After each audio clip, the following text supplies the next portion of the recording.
Good morning. How is everybody doing this fine day? I wanted to come on and talk about the Heal Scotland breathwork that we're launching.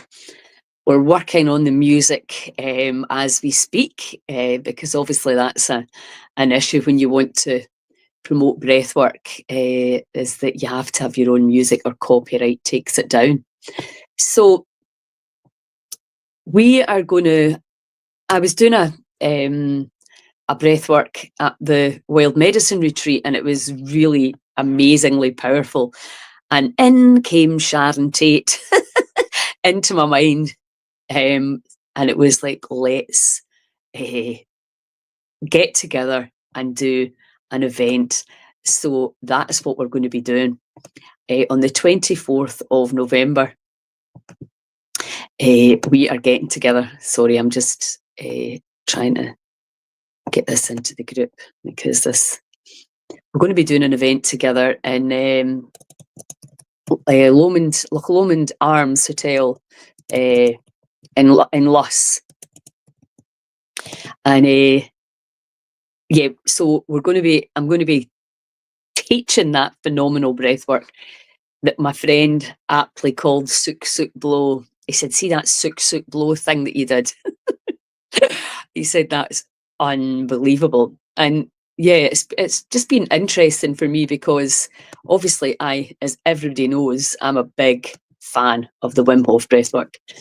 So, and I've been doing that for years and years now, regularly, pretty much every day, give or take.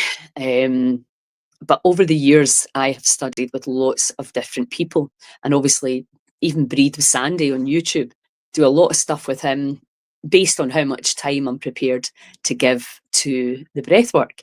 And I think, it amazes me actually how many people still haven't tried breathing consciously. And there's so much snobbery about it now. My way is the best. This is dangerous. Don't do that. Do this. It's like, really, I've done pretty much every different kind of breath work conceivable, because although you're actually just breathing in and out, there's so many different ways when to hold the breath, whether to breathe fast or slow, longer in, shorter out, shorter in, longer out. There's actually a real variation of ways to breathe. But ultimately, what me and most of my pals that I know, we want to get that feeling of connection, of bliss, and start seeing the colours and quite often shapes, and people see lots of different things. So after the Wild Medicine Retreat, I thought, well, I recorded it actually and I did my own breath work for the last few days, and I was like, oh my God, this is really, really good, right enough. So, because obviously normally when I'm leading breath work, I'm not actually doing it. So decided, message Sharon, she's like, I'm in.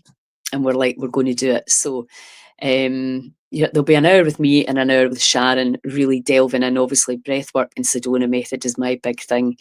And we're calling this breathwork Sook Blow, because it simply is a part of it. Not all of it is when you do the double inhale. So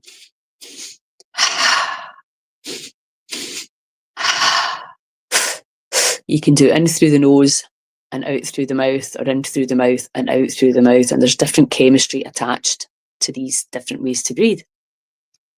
Always the best thing to do is practice it on your own body. And if anybody would like the recording of Sook Blow, WhatsApp me on my phone number and I will happily send it to you.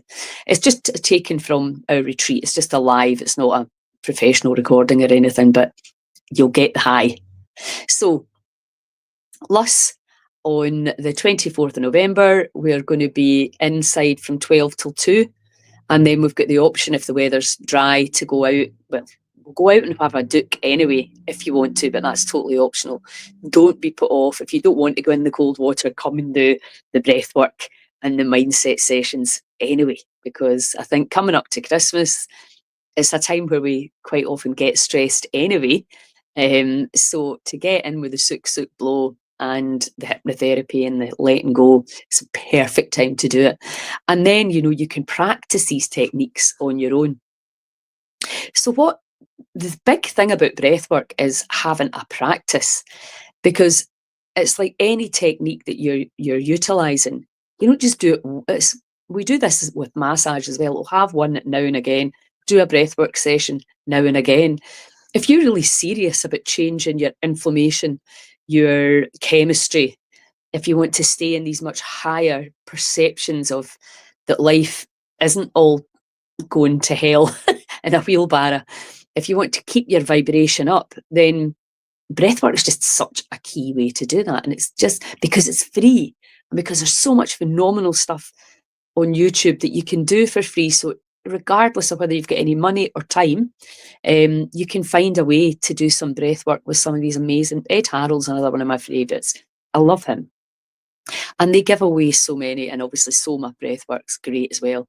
There's all these different kinds. They're all great. I mix it up. It's a bit like cross training, because you can get really used to doing one way, and then when you do it one way, then it loses. You get the law of diminishing returns. So it's like cross training by doing it all these different ways.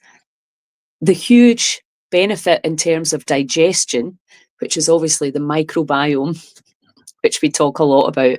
The microbiome is not just affected by food, far from it. It's affected by the vagus nerve, and it's also affected by inflammation, and it's affected by stagnation, as the entire body is. So when you start doing some diaphragmatic breathing, and you really understand about your diaphragm, I call it the inner octopus, where it comes down, up and down and up and down.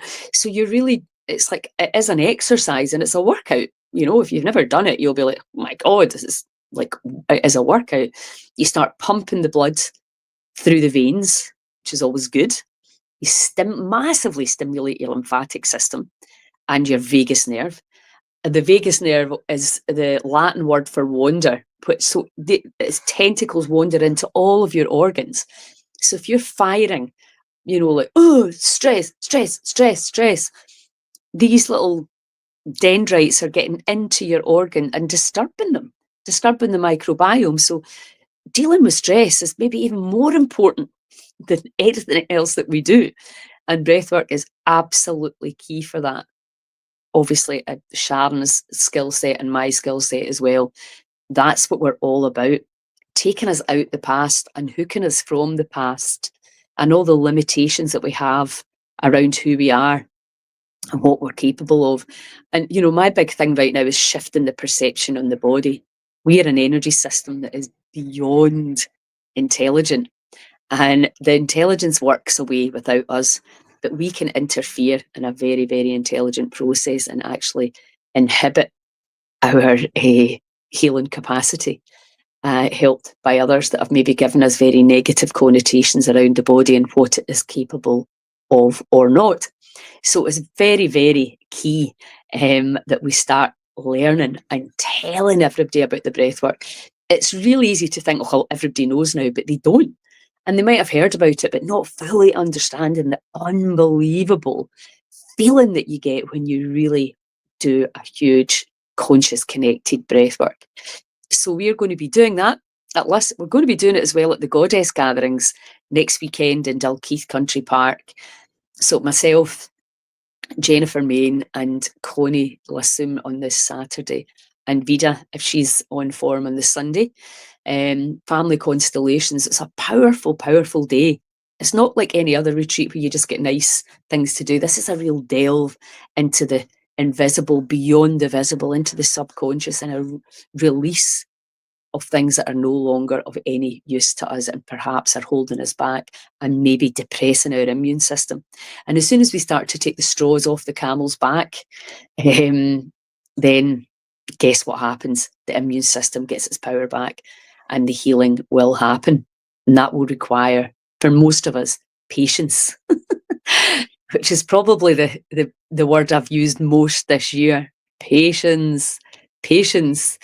We understand if we break a bone that it's probably going to take 6-8 weeks, maybe even longer, if it's a complex fracture, to completely heal.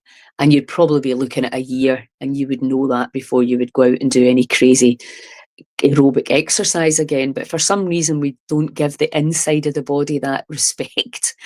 So things they can take years to heal, quite simply. But we get impatient, we don't trust. So you add all of that together, and then you've got fear, and then you're like, more tests, you want to know, the trying to figure it out, the wishing it was different, the need for security, all of that, which is perfectly normal. But when we flip our perception of the body to being an electromagnetic energy mass, healing becomes a lot more exciting and a lot less stressful. And what we do know is if you're in fight, flight, fawn, or freeze mode, which is a contracted cellular state, if you're in that state, you're not healing to your capacity, you're slowing and inhibiting the healing process. And not only that, your IQ drops. And we know this. Bruce Lipton's Biology of Belief. The blood gets displaced. It's not a state, it's a state for running and hiding and fighting. It's not a state for healing. So we want to be in that calm state for healing anything, whether it's a sore joint, whether it's post-treatment, whether it's any chronic autoimmune. You're going to be I don't know where somebody decided that's curable and that isn't. We now know, and if you talk to Brian Clements from the Hippocrates Institute, absolutely phenomenal man who said there is no disease that has a name. That might have changed now, all the crazy stuff that's going on, but that he is not seen healed with the right environments. So that's what we're wanting to create with Heal Scotland, is these places where you can come and learn all this fantastic information. And as I said before, it's not for everyone. This time might not be right. But if the drugs and the surgery haven't worked, if you're still feeling really low, feeling really unwell, then there's loads of things that you can do. And one of the big things is obviously finding like-minded people to do them with. So that's what's going to be great about this event. I think if I remember rightly, Sharon said it was 80 people we can have. So that'd be amazing to fill the hall and to be doing the Sook blow breath together and really expanding the cells. There's something hugely powerful, obviously, about doing these things in a group, whether it's letting go, whether it's meditation, whether it's breath work. We create an interconnection via the brains and the cells. Actually, the brains start to entrain, the cells start to mimic each other, and we all get high together. So yeah, it's an absolutely fantastic opportunity, end of November, to come before Christmas, and then you will have a recording to go home and do it yourself. So I really, really hope to see you there. Please share this with anybody who has not tried breathwork before. Why would you not try it? We have to explain the power of the breath. I just absolutely love it. Love doing it. Love teaching it. It's just because you know how amazing people are going to feel. So yeah, please help us by sharing the event, spreading the word. The Goddess gatherings as well. I think there's still a couple of tickets left for the Sunday. If you want to come on that, get involved. It's time. It's a challenging time. I mean, I've really had to drag my ass out the mud. I'm going to the Rainbow Valley Ball tonight, so I'm excited to get out and actually have some fun, because it can be heavy just now. What are we going to do? You need to just dig deep, let go, breathe, find a way to surf these waves. Anyway, enough for me. Have a wonderful weekend, and I'll see you all next week. Ciao.